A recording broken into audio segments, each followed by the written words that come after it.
नमस्कार, मैं हूं साहिल जोशी। दंगल में आपका स्वागत है।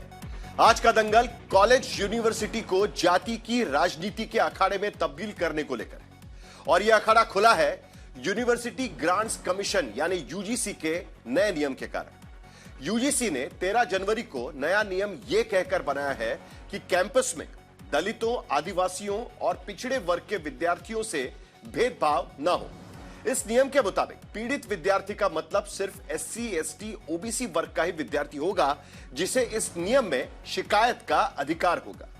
शिकायत झूठी भी होगी तो कोई कार्रवाई नहीं की जाएगी। और इसी को लेकर देश के अलग अलग हिस्सों में, खासकर उत्तर प्रदेश में विरोध प्रदर्शन शुरू हो गए। सामान्य वर्ग के लोग आशंकित है कि नए नियम का गलत इस्तेमाल करके पढ़ने वाले विद्यार्थियों को शिकवा, शिकायत, पुलिस कचहरी में उलझा दिया जाएगा। जिस देश में तमाम कानूनों के बावजूद 2019 से 23 के बीच दलितों पर अत्याचार के दर्ज मामले 35% बढ़े हो, जहां उसी दौरान आदिवासियों पर अत्याचार के दर्ज मामले 29% बढ़े हो और जहां 170 सांसद एससी एसटी एक्ट जैसे अन्य तमाम गंभीर आपराधिक मामलों के आरोपी हो, जहां राजस्थान में 1 साल के अंदर एससी एसटी एक्ट में दायर करीब 40% मुकदमे फर्जी निकलते हो, उसे देखते हुए सामान्य वर्ग को यह आशंका है कि इस नियम का कैंपस में दुरुपयोग किया जाएगा, जिसका खामियाजा विद्यार्थी भुगतेंगे। हालांकि सरकार का दावा है कि सुप्रीम कोर्ट के निर्देश पर यह नए नियम बनाए गए हैं, क्योंकि पिछले 5 साल में कैंपस में दलितों, आदिवासियों के उत्पीड़न के मामले 118% तक बढ़ गए हैं। लेकिन सरकार यह नहीं बताती कि जब सुप्रीम कोर्ट से दलितों, आदिवासियों का उत्पीड़न रोकने के निर्देश थे तो ओबीसी वर्ग को उसमें शामिल क्यों किया गया और सिर्फ सामान्य वर्ग को उत्पीड़न प्रूफ क्यों मान लिया गया। 4 वर्गों में से अगर 3 वर्ग को एट्रोसिटी प्रोन माना गया तो सामान्य वर्ग को डिफॉल्ट उत्पीड़क को क्यों करार दिया गया। ऐसे तमाम सवाल है। यह भी सवाल है कि आखिरकार उत्पीड़न किसके तरफ से किया जाता है, क्योंकि कास्ट डिस्क्रिमिनेशन यह मामला सिर्फ भारत में ही है। बाकी किसी यूनिवर्सिटीज में कास्ट डिस्क्रिमिनेशन नहीं माना जाता, वर्ण द्वेष भी माना जाता है और अमेरिकन यूनिवर्सिटीज में भी उसका ख्याल रखा गया है। इन सारे मुद्दों पर हम दंगल में चर्चा करेंगे, लेकिन पहले यह रिपोर्ट देखते हैं।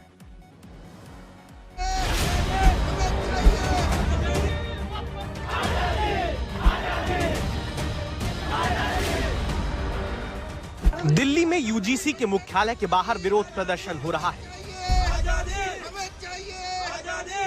लखनऊ यूनिवर्सिटी के बाहर प्रदर्शन हो रहा है।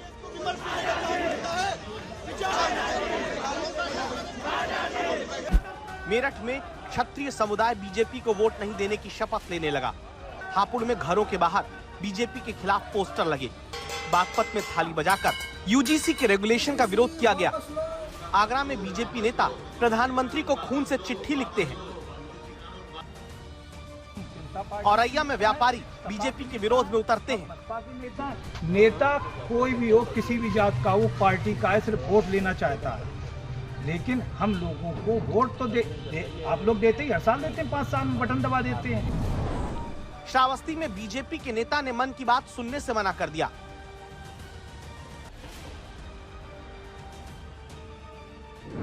गोरखपुर में ब्राह्मण और ठाकुर बीजेपी से सवाल पूछने लगे। अगर सरकार हमारी बातों को नहीं मानेगी तो इसी गोरखपुर की पवित्र धरती पे हम लोग जुलूस निकालेंगे। अमेठी में पूर्व केंद्रीय मंत्री यूजीसी के विरोध में खड़े हो गए।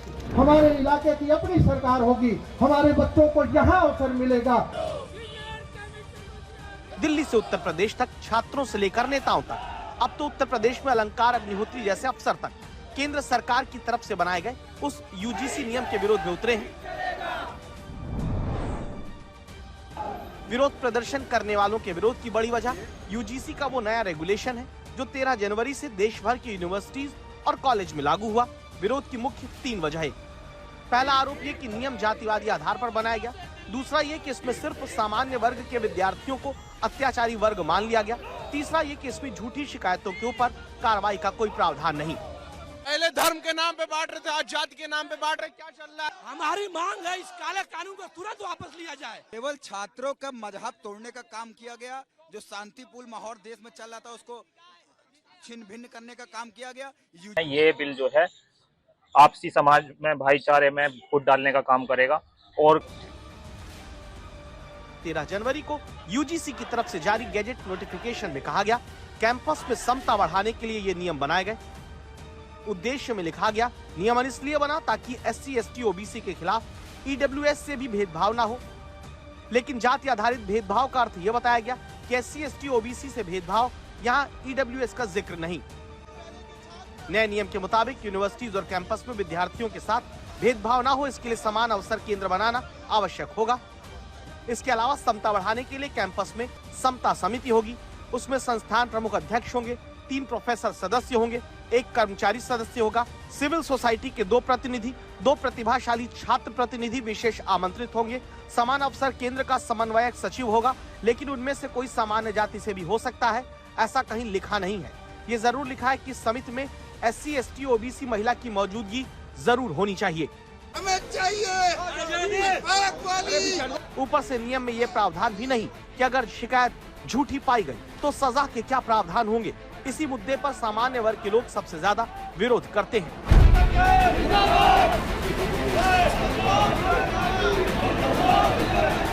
कैंपस में सभी वर्ग के बच्चों को समान अवसर मुहैया कराने के मकसद से ये नियम बना, लेकिन 2012 से लागू इसी तरह के नियम की जगह नए नियम बनाने के पीछे कुछ दलीलें दी जा रही हैं।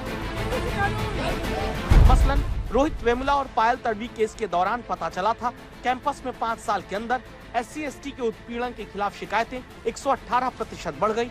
देश के 704 विश्वविद्यालय, 1553 कॉलेज में साल 2023-24 के दौरान कुल 378 शिकायत दर्ज हुई थी, जबकि संस्थानों में उत्पीड़न रोकने वाले नियम पहले से लागू थे लेकिन बाध्यकारी नहीं थे। लिहाजा सुप्रीम कोर्ट के निर्देश पर नए सख्त प्रावधानों वाले नियम बनाए गए, लेकिन केंद्र सरकार अदालती आदेश पर नए नियम बनाने की दलील तो दे रही है, पर इस दायरे में OBC वर्ग को शामिल कर लेने और सामान्य वर्ग को दायरे से बाहर रखने का कारण नहीं समझा पा रही। पीरियड में रौलट एक्ट लागू हुआ था, देश भर की जनता उसके खिलाफ निकल पड़ी थी। ऐसे ही UGC के इस फैसले से जनता में भारी आक्रोश और रोष व्याप्त है।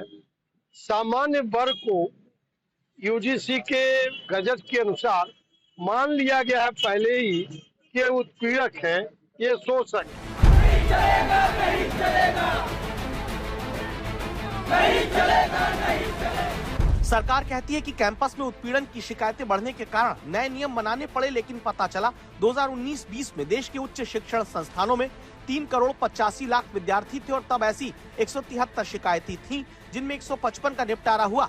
2023-24 में विद्यार्थियों की संख्या 4.5 करोड़ थी, 378 शिकायतें थी, जिनमें 341 का निपटारा हुआ।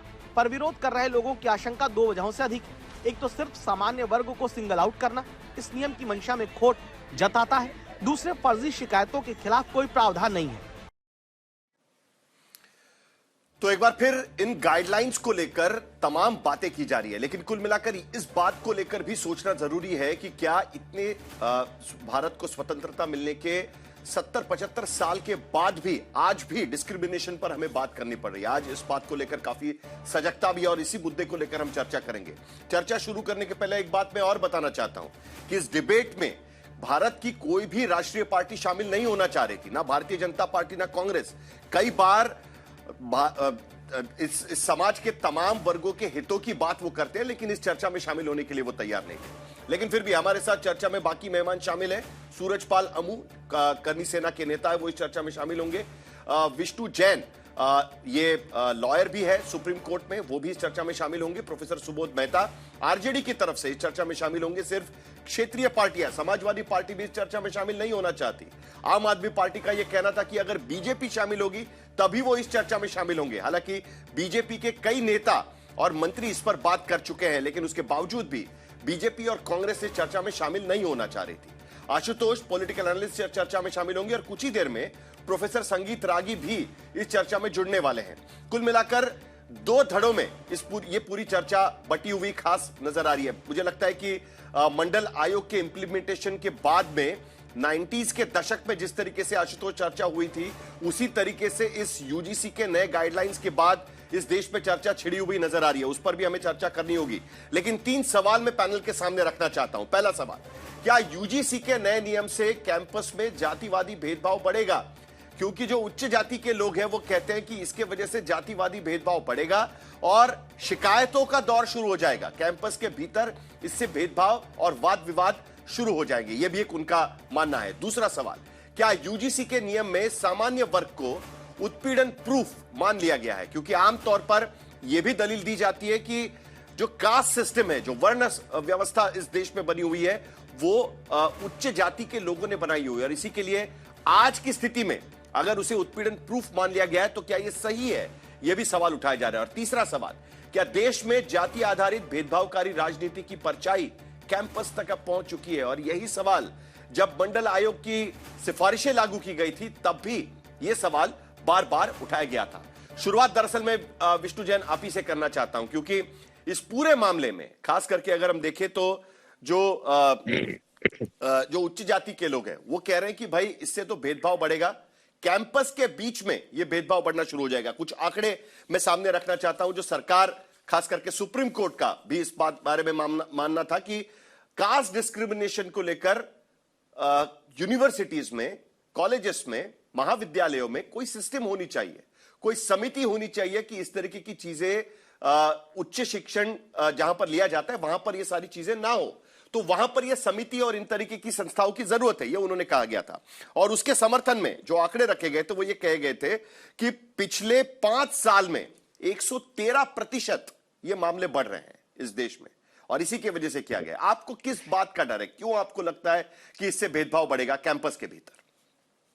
तो देखिए, सबसे पहले जब हम संवैधानिक इशू पे बात कर रहे हैं और किसी लॉ की चर्चा कर रहे हैं, इस समय हम बात कर रहे हैं कि कानून कैसा होना चाहिए, यूजीसी रेगुलेशंस में क्या क्या फॉल्ट्स हैं। तो इसको जो मैं जिस तरह से इसका अध्ययन करता हूं और जो मैं इसका एनालिसिस करता हूं, वो एक संवैधानिक दृष्टिकोण से इसका एनालिसिस करता हूं। अब सबसे मूलभूत सवाल साहिल जी, हमें अपने आप से ये पूछना चाहिए कि अगर यूजीसी रेगुलेशन आज जो आया है, जो स्वरूप में आया है, अगर ये नहीं होता तो क्या नागरिकों को या कैंपस में जो बच्चे हैं, क्या उनको प्रोटेक्शन कोई है कि नहीं है? दूसरा सबसे इंपॉर्टेंट सवाल कि अगर ये आज जो यूजीसी रेगुलेशन आया है, इससे क्या प्रोटेक्शन दिया जा रहा है? तो मैं अपने दूसरे सवाल का उत्तर दे देता हूं। इसका जवाब है सेक्शन 8 में जो यूजीसी रेगुलेशन आया है। और अगर आप उसका अध्ययन करेंगे विस्तृत रूप से, तो उसमें यह है कि जो कमेटी बनेगी, अगर उनके सामने कोई भी कंप्लेंट आती है तो वो उसको पुलिस स्टेशन में फॉरवर्ड करेंगे। अब मुझे आप ये बताइए साहिल जी कि अगर कहीं पे कैंपस में कोई जातिगत भेदभाव हो रहा है, आज SC/ST एक्ट इन ऑपरेशन है, जो आईपीसी के प्रोविजंस है, न्याय संहिता के प्रोविजंस है, पीनल लॉज है, वो इन ऑपरेशन है, तो कोई भी व्यक्ति आज पुलिस अथॉरिटी में कंप्लेंट कर सकता है और जो मैजिस्ट्रेट है वो उसका कॉग्निजेंस लेंगे या जो पुलिस है वो कॉग्निजेंस लेगी।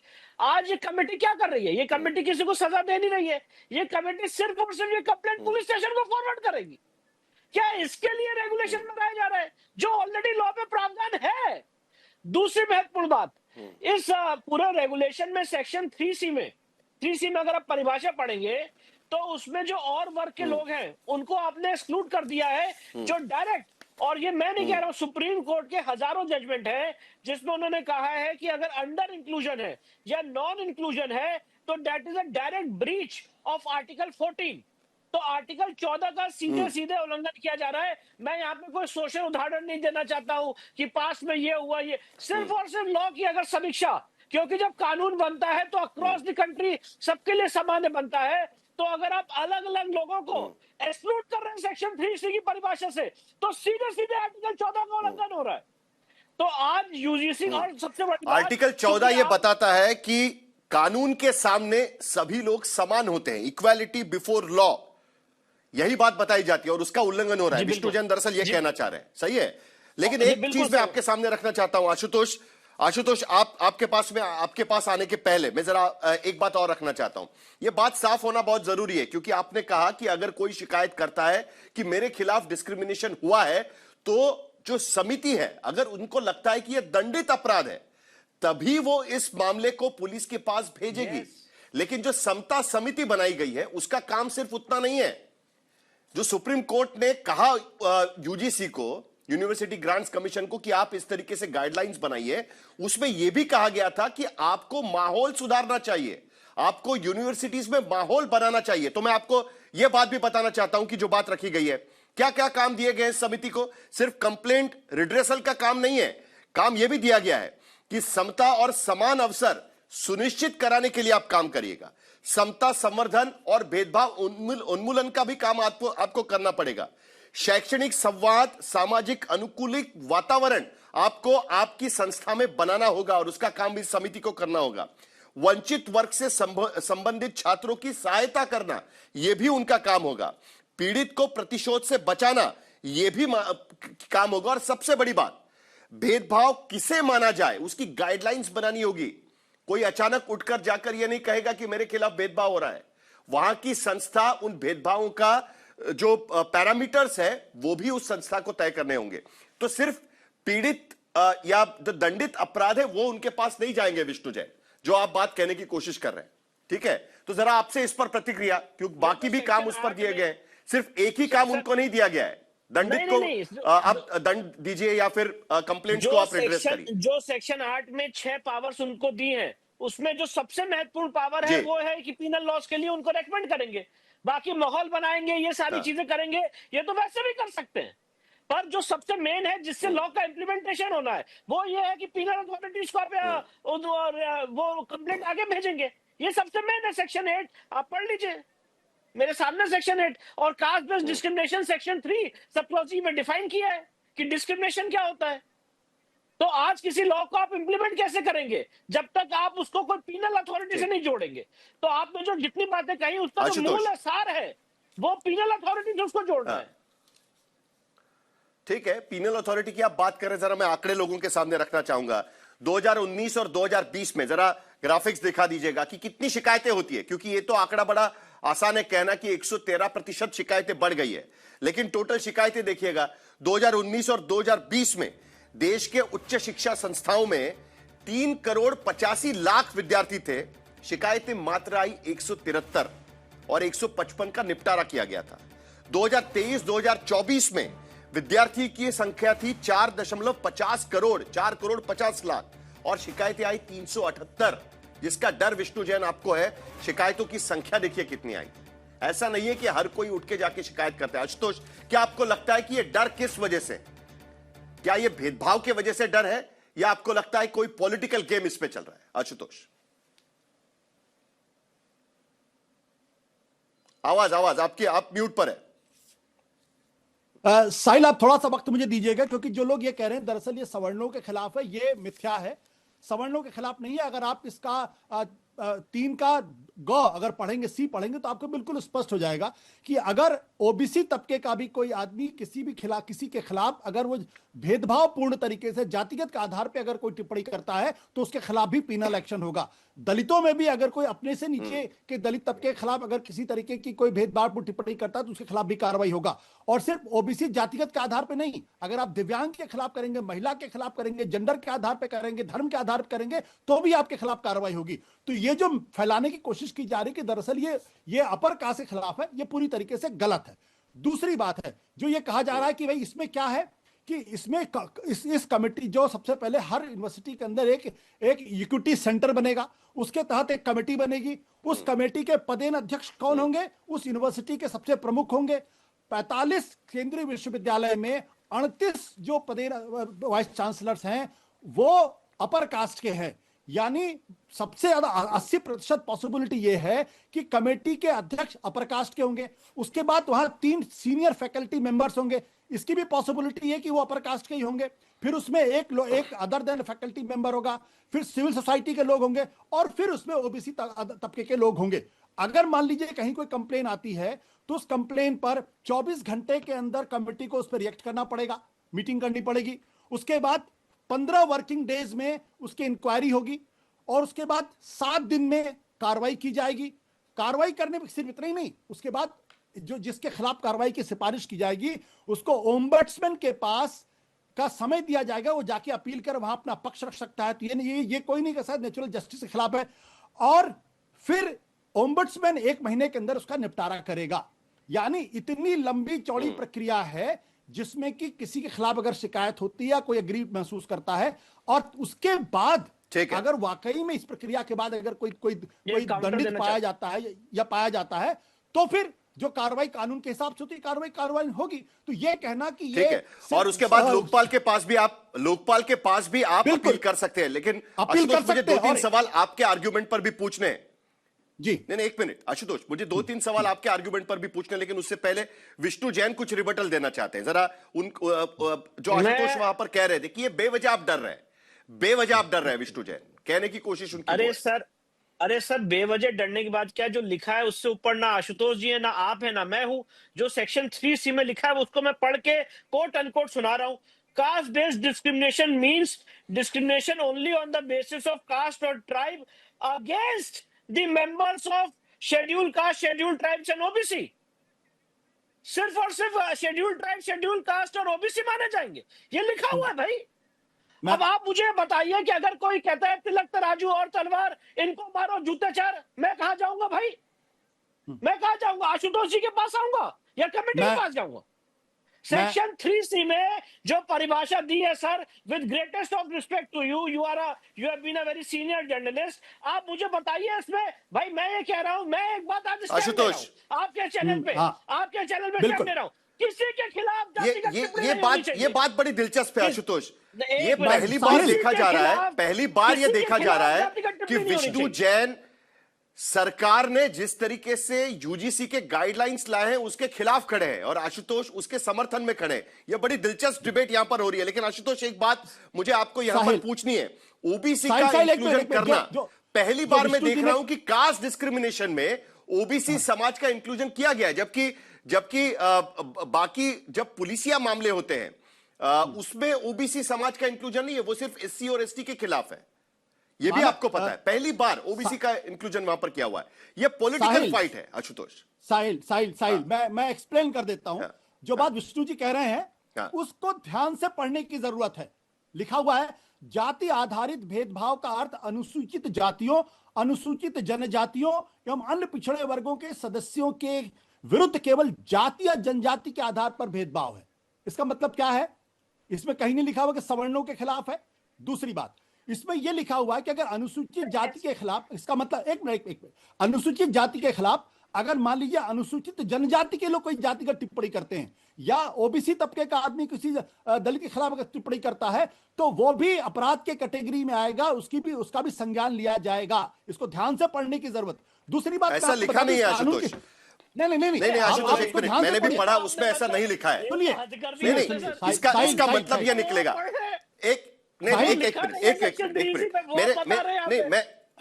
मैंने भी वो बात पढ़ी है आशुतोष, उसमें सिर्फ इतना लिखा हुआ है कि ओबीसी, अनुसूचित जाति, अनुसूचित जनजाति या दिव्यांग या ईडब्ल्यूएस, इनके ऊपर अगर भेदभावपूर्ण टिप्पणी की जाती है जाति के आधार पर तो उन पर कार्रवाई की जा सकती है।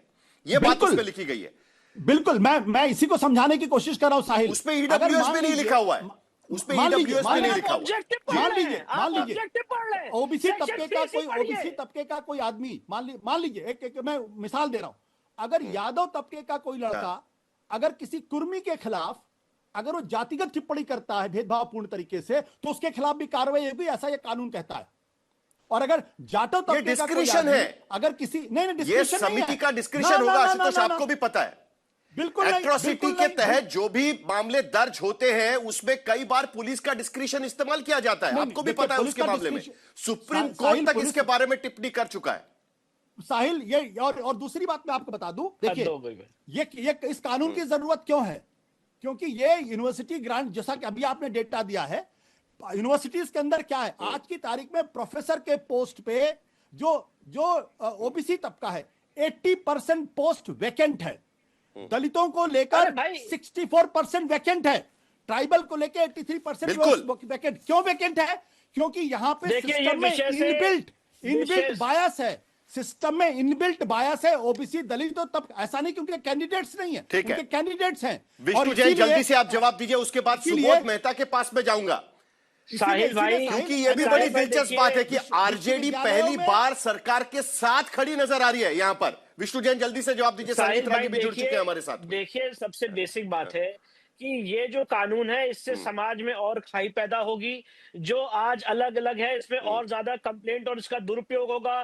कोई अगर गलत कंप्लेंट आ रही है उसके लिए कोई प्रोटेक्शन नहीं है। सेक्शन 3C मैंने पढ़ के सुनाया है, जो आशुतोष भाई यहाँ पे कह रहे हैं वो सेक्शन 3C में नहीं लिखा हुआ है। तो या तो मैंने गलत रेगुलेशन पढ़ के सुनाया है, तो मतलब मैं ये बात समझ नहीं पा रहा हूँ, क्योंकि ऑब्जेक्टिव आप सेक्शन 2 पढ़ रहे हो, ऑब्जेक्टिव पढ़ रहे हो, जो सेक्शन 3C में कास्ट बेस्ड डिस्क्रिमिनेशन को डिफाइन किया है वो सब आमतौर पर जो उच्च जातियां हैं, आशुतोष आपको भी पता है, उनके खिलाफ डिस्क्रिमिनेशन नहीं हो सकता। ये कानून मानकर एट्रोसिटी एक्ट लगाया गया था। आपको भी इसके बारे में पता है। ये इतने आसानी से इस बारे में नहीं देखा जाएगा, लेकिन इसकी पॉलिटिकल एस्पेक्ट की भी चर्चा होनी चाहिए। संगीत रागी, उसको लेकर मुझे आपके पास भी आना है। लेकिन प्रोफेसर मेहता, हाँ जी आशुतोष जल्दी जी। देखिए, ऐतिहासिक तौर पे, सिविलाइजेशनल के तौर पे अगर आप देखेंगे तो अपर कास्ट के खिलाफ जाति सूचक अपमानित करने वाले शब्दों का इस्तेमाल लगभग ना होता है, लेकिन दलितों के खिलाफ, ओबीसी के खिलाफ ये रोजाना है। अगर आपको यकीन ना हो तो प्रधानमंत्री नरेंद्र मोदी के खिलाफ इस वक्त सोशल मीडिया पे जिस तरीके से जाति सूचक शब्दों का इस्तेमाल किया जा रहा है, भरमार है उसकी। ये प्रधानमंत्री इसके बारे में बात कर चुके हैं। नहीं, यूजीसी कानून, देखिए ब्राह्मण, देखिए मैं फिर इसको एक्सप्रेस जो कश्मीर में पंडित मारा गया उनका क्या हुआ भाई? नहीं, वो आप दूसरे विषय पे विषयांतर कर रहे हैं। ये मामला भटक जाएगा। आप मामला भटक जाएगा। ये मामला भटक जाएगा। ये मामला अलग है। ब्राह्मणों के जरा कानून, विष्णु जैन जी, आप वकील है, आप जरा एट्रोसिटी एक्ट पढ़िएगा। उसमें साफ शब्दों में लिखा गया है कि जातिगत टिप्पणी क्या होती है। ये तो कोई बातें नहीं हुई। आप आशुतोष जी को परमिट कर रहे हैं जनरलाइज अपना यहाँ भाषण देने के लिए। नहीं, आपको तो किया ना, आप ही से तो शुरुआत की थी विष्णु जैन। नहीं तो अगर आज जो अपर कास्ट है उनके खिलाफ जो अत्याचार हुआ तो मौका दीजिए हमें भी 10 मिनट का उसके बारे में बोलने का। अरे बात यहाँ पे अपर कास्ट और लोअर कास्ट की नहीं हो रही है, बात यहाँ पे ये हो रही कानून क्या बने। यहाँ पे आशुतोष जी ये बैठ के नहीं बता सकते कि प्रधानमंत्री जी ने क्या कहा और कितने डिस्क्रिमिनेशन हुए पास में। अगर डिस्क्रिमिनेशन का उदाहरण आशुतोष जी देंगे तो हमसे भी उदाहरण लीजिए सर। यहाँ पे आप कानून की बात कर रहे हैं, एंड यू बीइंग एंकर आपको बताना है कि लॉ के प्रोविजन में क्या गलत है। अगर आज ये यहाँ पे अपनी रनिंग कमेंट्री, तो मैं वही तो आपको कह रहा। अरे विष्णु जैन जी, आपने सुना नहीं, मैं वही आशुतोष को कहने की कोशिश कर रहा था उन्हें कि भाई जो ओबीसी के बारे में वो कह रहे वो नहीं है इस गाइडलाइंस में। जो यूजीसी की गाइडलाइंस आई है उसमें वो नहीं है। डिस्क्रिमिनेशन की व्याख्या अलग तरीके से की जा रही है। वो है जो अभी कह रहे हैं आशुतोष जी, जो अभी कह रहे हैं कि प्रोफेसर मेहता, ठीक है, मामला आगे। देखिए, ये आपको इस बात का ख्याल रखना होगा कि ये मामला राजनीतिक भी है, क्योंकि जब इसका ड्राफ्ट रिपोर्ट आया था तब उस ड्राफ्ट में ओबीसी का जिक्र नहीं किया गया था। प्रोफेसर मेहता, ड्राफ्ट में ओबीसी का जिक्र नहीं किया गया था। यहां पर बीजेपी ने आपको मात दी है। देखिए, आज वो डिबेट पे नहीं है, लेकिन आज आप उनके समर्थन में यहां पर बैठे हुए हैं। इस बात को तो आपको मानना पड़ेगा। विष्णु जैन उसका विरोध कर रहे हैं, करनी सेना उसका विरोध कर रही है, और प्रोफेसर मेहता उसके समर्थन में यहां पर बैठे हुए हैं आरजेडी से। देखिए साहिल जी, बहुत अच्छी बात है कि आपने डिबेट रखी है इस मुद्दे पर। जो सच है वो जनता के बीच में जानी चाहिए। देखिए, दो तरीके का यहाँ कैटेगराइजेशन है। एक तो आपने पॉलिसी बना दी और दूसरा है पॉलिसी को इम्प्लीमेंट किया। 2012 में भी ये पॉलिसी बनी हुई थी, लेकिन अब जो पॉलिसी आई है ज्यादा स्ट्रिक्ट, ज्यादा वाइडर रेंज में है, जहाँ पे जो है डिसेबिलिटी के साथ साथ ओबीसी को भी जोड़ा गया है वहां पर। अब ये देखिए कि लोग कह रहे हैं कि भाई ये सवर्ण के खिलाफ है। मैं ऐसा नहीं मानता, इसलिए क्योंकि देखिए पहला लाइन ही लिखा हुआ है, जाति धर्म क्षेत्र से अलग जो बातें होनी चाहिए वो होनी चाहिए, और ताकि जो है इक्विटी, सब में इक्वल अपॉर्चुनिटी होनी चाहिए। हर धर्म के लोग, हर जाति के लोग, उसमें कहीं भी जनरल कैटेगरी को एक्सक्लूड नहीं किया गया है। ये इंक्लूसिव पॉलिसी है, एक्सक्लूसिव पॉलिसी किसी के लिए नहीं है। जहां तक बात रही कि जनरल कैटेगरी की ये बात कर रहे हैं, एनी अग्रीव्ड पार्टी ऑनलाइन भी कंप्लेंट कर सकती है, कोई भी कर सकता है इसमें। और अगर वो कमेटी के पास आती है, इक्विटी कमेटी के पास, इक्विटी कमेटी अपना जो है अपना जस्टिफिकेशन देगी। इसके साथ साथ जो इक्विटी कमेटी को ही अगर आप देख लीजिएगा तो SC ST OBC के साथ यहाँ पे जो 5 और जो मेंबर होंगे और जो ये अपॉइंट करेंगे, ये कौन होंगे? तो जनरली ये देखा जाएगा कि भाई जैसे आशुतोष जी कह रहे थे कि वाइस चांसलर साहब या फिर कॉलेजेस के प्रिंसिपल हो, ये देखिए ये सारे जो है किस बैकग्राउंड से आते हैं। तो हम कोई एलिगेशन नहीं दे रहे हैं, लेकिन सार्थक बात यही है कि भाई आप जरा राजनीति पर भी बोल दीजिए प्रोफेसर मेहता। बाकी पॉलिसी तो हम समझा चुके हैं, आशुतोष विष्णु जैन उस पर डिबेट कर चुके हैं। आज आपको बीजेपी ने बनाई हुई पॉलिसी का समर्थन करना पड़ रहा है, इस बात को भी तो मान लीजिएगा। अब तक तो आप कह रहे थे कि ये जाति विरोधी है, जाति जनगणना नहीं कराना चाहते, ओबीसी समाज को वही लेके आए हुए हैं उसमें, आज उनका समर्थन करना पड़ रहा है, ये भी मान लीजिएगा प्रोफेसर मेहता। नहीं साहिल जी, इसमें सच्चाई ये है कि डीवीसी पॉलिटिक्स जो है ये हमेशा बीजेपी करती है, और जो केरला और तमिलनाडु में जो इलेक्शन आने वाले हैं इसको लेकर वहां के जो ओबीसी और दलित ये हैं, ऐसा प्रतीक दिखाने के लिए है भारतीय जनता पार्टी का कि भाई हम लोग जो है इसका यहाँ पर समर्थन कर रहे हैं, और देखो विरोध ये लोग खुद उत्तर प्रदेश और बिहार के कुछ लोग कर रहे हैं। तो ये पॉलिटिकल डिविसिवनेस तो है, ये तमिलनाडु और केरला के इलेक्शन को देखते हुए भी है। फिर कोई लोग कोर्ट चला जाएगा, लिंगर अप होगा, फिर चेंज होगा। तो ये मुझे लगता है कि इंटेंशन क्लियर नहीं है भारतीय जनता पार्टी। आरजेडी समर्थन तो करती है, लेकिन फिर भी राजनीति जरूर दिखाई दे रही है उनको। तीन चार बातें मैं साहिल बोलना चाहता हूं। मैंने सभी को गौर से सुना है और जरा ध्यान से हमें भी लोग सुन लेगा। पहली बात तो कहा गया कि 118% इंक्रीज हुआ है। मान लेते हैं, इस डेटा को एक्सेप्ट कर लेते हैं, 378 शिकायतें ऐसी मिली है। करीब 4.5 करोड़ हायर एजुकेशन में लोग, सर ये मुद्दा मैं बोल चुका हूं, सुन लीजिए, 4.5 करोड़ में 1 करोड़ में 84 केस बनता है पूरा। यदि आप इसको स्टैटिस्टिक्स में कन्वर्ट करेंगे, होना तो एक भी नहीं चाहिए। उस 84 केस में भी कितने फेक हैं, कितने जेन्युइन हैं, ये भी एक महत्वपूर्ण मुद्दा है। दूसरी बात, मैं इससे बिल्कुल इनकार नहीं करता कि उनके साथ भेदभाव नहीं होता है, लेकिन फॉर्मल सेटिंग में भेदभाव नहीं होता है, इनफॉर्मल सेटिंग में भेदभाव होता होगा, फॉर्मल सेटिंग में भेदभाव नहीं होता है। दूसरी बात, तीसरी बात, ये भेदभाव सिर्फ दलितों के लिए नहीं होता है, ये सवर्णों के खिलाफ भी होता है। ये मान लेते हैं कि सवर्णों के खिलाफ नहीं भेदभाव होता है, ऐसा नहीं है।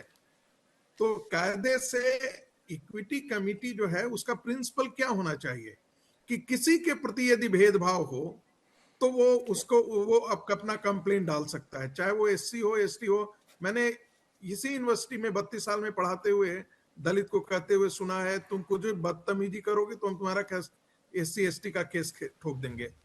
अन्य इस प्रकार की चीजें, वारदातें रोज हम देखते रहते हैं। इस बीच जगत गुरु परमहंस का एक बड़ा बयान आ चुका है इन्हीं यूजीसी गाइडलाइंस को लेकर। नए नियम पर जगत गुरु परमहंस ने बयान दिया है कि इस कानून को वापस लिया जाए या मुझे इच्छा मृत्यु दे दे। जगत गुरु परमहंस इस बात को कह रहे हैं। अयोध्या में जगत गुरु परमहंस आचार्य ने यह बयान दिया है, सरकार काला कानून वापस ले, यह भी वो कह रहे हैं। सुन लेते हैं कि वो क्या कह रहे थे। पत्र लिख करके इच्छा मृत्यु की मांग किया है कि हे देश के माननीय प्रधानमंत्री नरेंद्र मोदी जी, आप या तो यूजीसी की नई नियमावली को वापस कर लीजिए या मुझे इच्छा मृत्यु की अनुमति प्रदान कर दीजिए।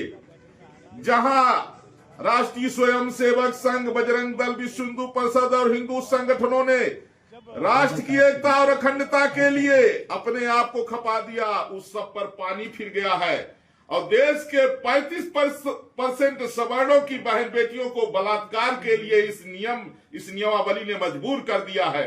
आपने तो यह भी रख दिया कि अगर एससी एसटी ओबीसी का लड़का झूठी शिकायत कर देता है तो पता लगने के बाद भी उसके ऊपर कोई कार्रवाई नहीं होगी। इससे बड़ा अन्याय और क्या हो सकता है? आपने जातिवाद को बढ़ावा दे दिया। इससे जो है आपस में लोग लड़ जाएंगे, गृहयुद्ध की स्थिति पैदा हो जाएगी। हिंदू के लिए अभी तो आप कह रहे थे कि बटेंगे तो कटेंगे, एक रहे सेप रहे। आपके इस यूजीसी की नया नियमावली से हिंदू बटेगा भी, कटेगा भी, घटेगा भी और भाजपा पूरे देश से समाप्त हो जाएगी। हम लोग जो है भाजपा के अंधभक्त हैं और भाजपा का उपतर हम नहीं देख पाएंगे। इसलिए हमने इच्छा मृत्यु की मांग किया है। हम नहीं चाहते हैं कि भाजपा हमारे सामने पूरे देश से खत्म हो जाए। हम नहीं चाहते हैं कि यहाँ जो है आपस में देशवासी जाति के नाम पर लड़े। इसलिए मोदी जी या तो इसको वापस कर लीजिए देश हित में, या मुझे इच्छा मृत्यु की अनुमति दे दीजिए। वो दिन हम नहीं देख पाएंगे। इस यूजीसी के नए नियम से पूरा देश जो है जलेगा, और यहां आपस में जो है लोग लड़ेंगे और एक दूसरे के ऊपर झूठा आरोप लगाएंगे। विद्यालयों में निर्दोष बच्चे फंसेंगे, निर्दोष बहन बेटियों का बलात्कार होगा। संगीत रागी जी, एक बार फिर कमंडल में मंडल हो गया है पूरी तरीके से। एक बार फिर कमंडल बनाम मंडल।